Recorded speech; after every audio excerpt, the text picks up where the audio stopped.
اعوذ باللہ من الشیطان الرجیم بسم اللہ الرحمن الرحیم۔ جویبر اور زلفا کا ایک واقعہ۔ اہل یمامہ کا ایک آدمی ہے جو ہجرت کر کے مدینے آیا۔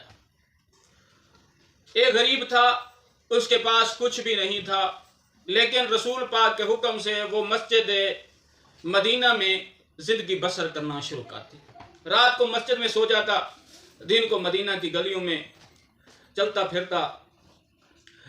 یہ ایک سیاہ فام پستے قد کا تھا، خوبصورت بھی زیادہ نہیں تھا، بدصورت تھا، لیکن کچھ عرصہ اس نے گزارنے کے بعد کچھ اور لوگ بھی اس جیسے مدینہ میں آ گئے،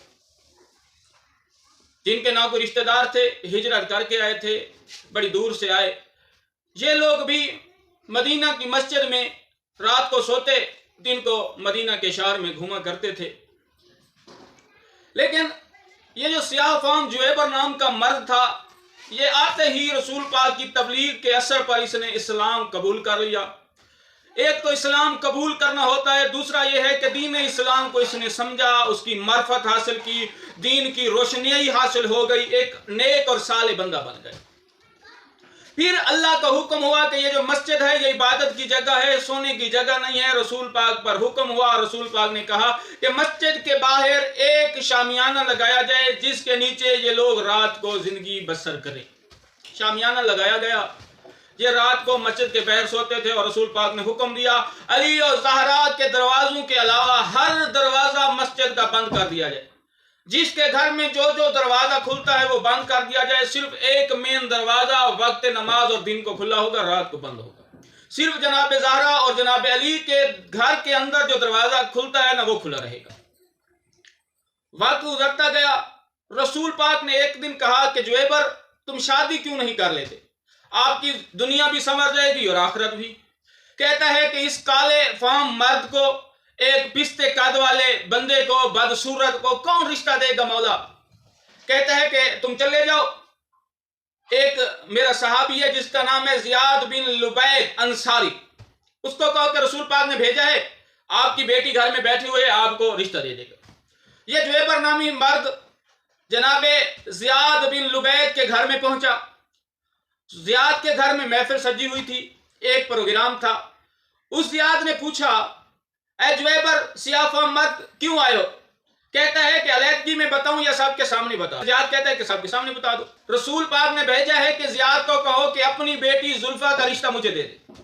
بڑا حیران ہو گیا، کہتا ہے کہ ہم تو اپنے ہم پلہ اپنے جیسوں کو رشتے دیتے ہیں، آپ کو کیسے دیتے؟ تو زیاد نے کہا کہ میں خود رسول پاک کو ملوں گا، جو فیصلہ ہوگا کروں گا۔ یہ گھر سے باہر نکلا زیاد کی بیٹی نے زیاد کو کہا بابا یہ کس کام کے لیے آیا تھا؟ باپ نے بیٹی کو کہا زلفا یہ آپ کے رشتے کے لیے آیا تھا اور رسول پاک نے بھیجا۔ کہتی ہے اسے واپس بلا لو، اگر رسول پاک نے بلایا ہے تو واپس بلا لو۔ یہ خوبصورت عورت تھی، اسے کہو کہ ہاں زلفا آپ سے رشتہ کرنا چاہتی۔ اس نے اس سیاہ فام سے رشتہ کر لیا۔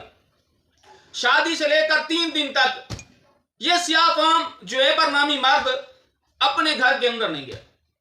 زیاد رسول پاک کے گھر پہنچ گیا۔ جناب پیغمبر آپ نے کہا تھا، آپ کا پیغام آیا تھا، آپ کا میسج آیا تھا میرے پاس، اپنی بیٹی کا رشتہ اس جویبر ایک کالے رنگ کے پستے قد کے بندے کو دے دو۔ میں نے آپ کا حکم مانا، رشتہ کر دیا۔ 3 دن ہو گئے ہیں یہ جویبر گھر کے اندر نہیں آیا، بڑے پریشان ہیں۔ مولا نے جویبر کو بلایا، جویبر گھر کیوں نہیں جا رہے؟ آپ اندر داخل نہیں ہو رہے؟ جویبر نے کہا مولا جس دن میری شادی ہوئی ہے نا، میں نے اپنی دہلیز کے اندر پہلا قدم رکھا، جب قدم رکھا تو میں نے ایک خوبصورت اپنی دلہن کو دیکھا، میں بڑا پریشان ہو گیا۔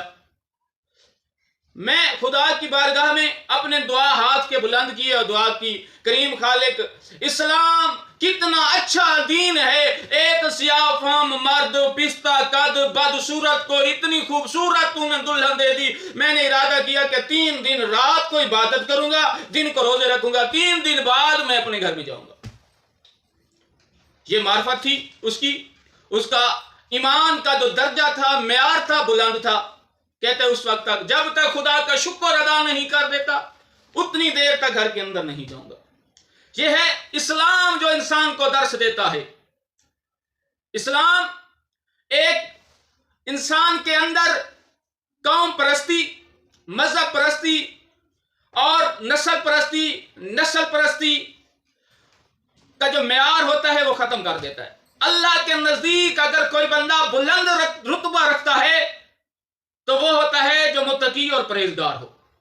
اللہ کے نزدیک متقی اور پرہیزگار جو ہوتا ہے وہ بلند مرتبے کا مالک ہوتا ہے۔ اور اللہ کے نزدیک اگر کسی کا کوئی معیار ہے تو وہ تقویٰ ہے۔ نسل نہیں ہے، کسی عربی کو اجمی پر نہیں ہے، کالے کو گورے پر،